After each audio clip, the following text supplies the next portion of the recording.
حضرت آدم علیہ السلام کی دنیا میں آنے کے بعد ان کی اولاد بہت پھلی پھولی، لیکن ایک مدت گزر جانے کے بعد وہ لوگ گمراہی کا راستہ اختیار کر چکے تھے۔ وہ بتوں کی پوجا کرتے تھے اور انہی کو اپنا خدا مانتے تھے۔ وہ قوم اپنے بدترین دور سے گزر رہی تھی، جہاں پہ ظلم کرنا، نفسانی خواہشات کی تابعداری کرنا، کفر کرنا عام سمجھا جاتا تھا۔ اور جب بتوں کی پوجا عام ہونے لگی تو اللہ تعالیٰ نے حضرت نوح علیہ السلام کو رسول بنا کر بھیجا۔ حضرت نوح علیہ السلام سب سے پہلے رسول ہیں جو اللہ نے زمین والوں کی طرف ہدایت کے لیے بھیجے، تاکہ وہ غیر اللہ کی عبادت سے ان کو روک سکیں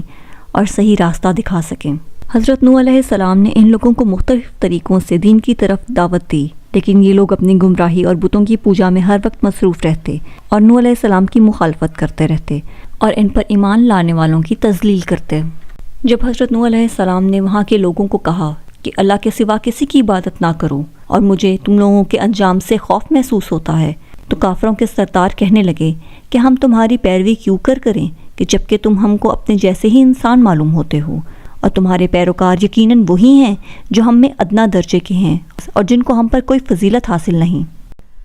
لیکن حضرت نوح علیہ السلام ان کو اللہ کے عذاب سے بچانے کے لیے ہر وقت نصیحت کرتے رہتے اور ان کو کہتے کہ تم لوگوں کو نصیحت کے بدلے میں تم لوگوں سے کسی مال کا خواہش مند نہیں ہوں، میرا صلہ تو میرے خدا کے پاس ہے۔ میں نہ تو تم سے یہ کہتا ہوں کہ میرے پاس خدا کے خزانے ہیں، اور نہ یہ کہ میں غیب جانتا ہوں، نہ میں یہ کہتا ہوں کہ میں فرشتہ ہوں، اور نہ میں لوگوں کی نسبت جن کو تم حقیر جانتے ہو یہ کہتا ہوں کہ خدا ان کو بھلائی نہیں دے گا۔ لیکن وہاں کے سردار حضرت نوح علیہ السلام کو گمراہ سمجھتے تھے اور کہتے تھے کہ تم صحیح راستے پر نہیں ہو۔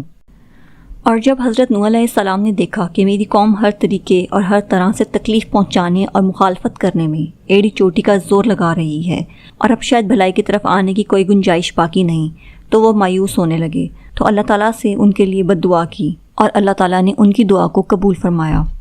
اور پھر حضرت نوح علیہ السلام کو اللہ تعالیٰ کی طرف سے کشتی بنانے کا حکم دیا گیا، ایک بہت بڑی کشتی، ایسی کشتی جو اس سے پہلے بنی تھی نہ اس کے بعد کبھی بنی۔ کہا جاتا ہے کہ اس کشتی کو بنانے میں تقریباً 100 سال کا عرصہ درکار تھا، اور وہی کے ذریعے حضرت نوح علیہ السلام کو پہلے ہی آگاہ کر دیا گیا تھا کہ ایک طوفان آئے گا اور تمام کفار کو اپنی لپیٹ میں لے کے غرق کر دے گا۔ اور ساتھ ہی ساتھ حضرت نوح علیہ السلام سے یہ بھی کہا گیا کہ حضرت نوح ان لوگوں کے حوالے سے اللہ تعالیٰ سے کسی قسم کی سفارش نہیں کریں گے، اور ایسا نہ ہو کہ اس عذاب کو دیکھنے کے بعد حضرت نوح علیہ السلام کے دل میں اپنی قوم کے لیے رحم آ جائے اور وہ اللہ کے حضور رحم کی سفارش کرنے لگیں۔ اللہ کے حکم کے مطابق جب حضرت نوح علیہ السلام نے کشتی بنانا شروع کی تو ان کے قوم کے سردار جب آپ کے پاس سے گزرتے تو آپ کا مذاق اڑاتے اور کہتے جس طرح تم ہم سے مذاق کرتے ہو اسی طرح ہم بھی تم سے مذاق کریں گے، اور تم کو جلد معلوم ہو جائے گا کہ کس پر عذاب آنا ہے۔ اور پھر وہ وقت آ جاتا ہے کہ جب حضرت نوح علیہ السلام پر اللہ تعالیٰ کی طرف سے وحی نازل ہوتی ہے کہ تمام جانداروں میں سے ایک ایک جوڑا اپنے ساتھ لے لو، یعنی اگر جانور ہیں تو ان میں سے ایک نر اور ایک مادہ اپنے ساتھ لے لو، اور وہ لوگ جو ایمان لے کر آئے ہیں اپنے ساتھ لے آؤ اور کشتی میں سوار ہو جاؤ۔ ایمان لانے والوں کی تعداد بہت کم تھی جو کہ کشتی میں سوار تھے،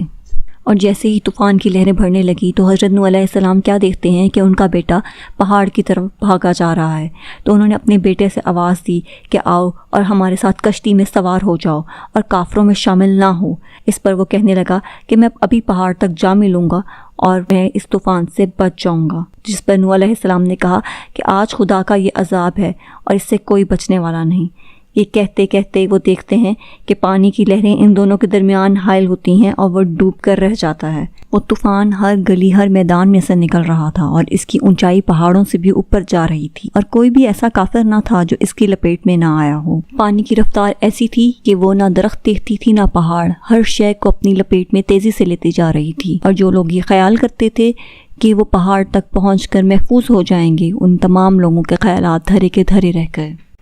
حضرت نوح علیہ السلام نے اللہ تعالیٰ سے سوال کیا کہ جب میرے گھر والوں کے لیے نجات کا وعدہ ہو چکا ہے تو پھر میرے بیٹے کو کیوں کر طوفان میں ڈبویا جا رہا ہے؟ تو اللہ تعالیٰ کی طرف سے انہیں جواب آیا کہ گھر والوں میں سے بچانے کا وعدہ ان کو کیا تھا جو ایمان لائے ہیں، اور تمہارا بیٹا منکروں اور کافروں میں سے ہے۔ اور کہا گیا کہ جس چیز کا فیصلہ ہو چکا ہے کہ جو اہل ایمان نہیں ہیں، جو کفر اور سرکشی میں مبتلا ہیں، تو وہ غرق ہو جائیں گے، تو ایسا ہی ہوا ہے۔